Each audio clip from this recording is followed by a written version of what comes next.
Hi friends, Ayyanar துணையில் நாளைக்கு என்ன நடக்க போகுதுன்னு பார்க்கலாம். வாங்க வீடியோக்குள்ளே போகலாம். நம்ம சேனல் இன்னும் சப்ஸ்கிரைப் பண்ணாதவங்க சப்ஸ்கிரைப் பண்ணிக்கோங்க. நிலா இந்த குடும்பமே கேர் எடுத்து பார்த்துக்கிறது, சேரன் அண்ணா சொன்னது, சோழன் நிலா கிட்ட நடந்துக்கிட்டது, சோழனோட அப்பா நிலாவை பத்திரமா பார்த்துக்கிட்டது எல்லாமே யோசனை பண்ணி பார்த்துக்கிட்டே மனசுக்குள்ளே ரொம்ப சந்தோஷப்பட்டுட்டு இருக்காங்க.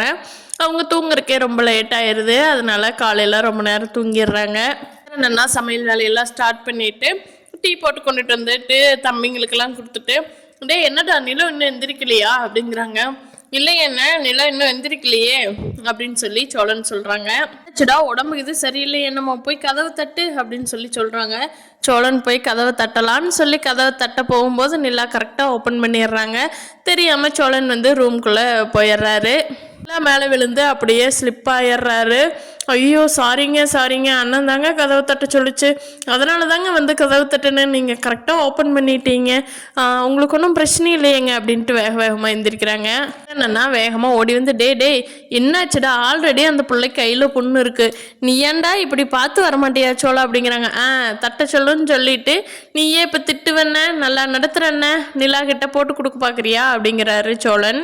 அந்த பொண்ணுக்கே ஆல்ரெடி புண்ணு இருக்குதுல்ல, ஏமா பொண்ணு பண்ணல, இல்லைண்ணே ஒன்றும் அடிக்கலை, எங்கேயும் அடிக்கல, ஒன்றும் பிரச்சனை இல்லை, லைட்டாக தான் கீழே போனேன், ஒன்றும் பிரச்சனை இல்லை அப்படின்னு சொல்லி நிலா சொல்கிறாங்க. அடிமாடு மாதிரி வளர்ந்துருக்கிறியடா, உனக்கு அறிவில்லையா அப்படின்னு சொல்லி சேரன் சோழனை திட்டுறாரு. அண்ணே ஏன்னே புள்ளையும் கிள்ளி விட்டுட்டு தோட்டலையும் ஆட்டி விட்றா, இதெல்லாம் நியாயமா? உன் தங்கச்சிக்கு சப்போர்ட் பண்ணுறேன்னு சொல்லி என்னை காலை வாரி விடாதண்ணே அப்படின்னு சொல்லி சோழன் சொல்கிறான்.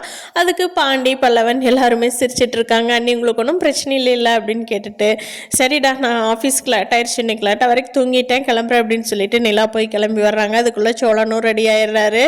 பேரன் சொல்கிறாரு, டே சோழா இனிமேல் நிலாவை தனியாக அனுப்ப பாரு, நேற்றே ஸ்லிப் ஆகி கையில் காயம் இருக்குல்ல, நீ கொண்டே விட்டுட்டு ஆஃபீஸ்க்கு உனக்கு வேறு வேலை இருக்கா அப்படிங்கிறாங்க. இல்லைண்ணே நான் கொண்டே நிலா விட்டுறேன் அப்படின்னு சொல்கிறாங்க. நிலா எங்க கோயிலுக்கு போகலாமா போயிட்டு அப்படிங்கிறாங்க. சரின்ட்டு 2 பேரும் கோயிலுக்கு போயிட்டு ஆஃபீஸ் போகலான்னு கோயிலுக்கு போகிறப்போ அங்கே ஒரு சாமியார் மாதிரி ஒரு அம்மா இருக்காங்க.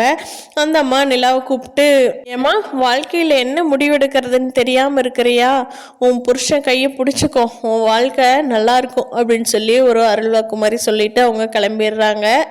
சோழன் நிலா கிட்ட சொல்கிறாரு, பாவங்க அந்த அம்மா ஏதோ போலீசாமியார் போல் டிவோர்ஸ்க்கு அப்ளை பண்ணியிருக்கிறது தெரியாமல் அந்த அம்மா பாட்டு கொளறிட்டு போகுது அப்படிங்கிறாங்க.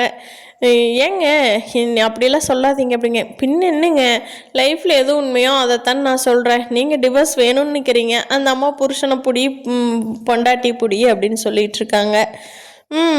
அப்படின்னு சொல்லிட்டு 2 பேரும் சாமி கும்பிட்டு ஆஃபீஸ் கிளம்பிடுறாங்க. அம்மா சொன்னது நடக்க போகுதா அப்படிங்கிறத வரப்போகிற நாட்களில் பார்க்கலாம்.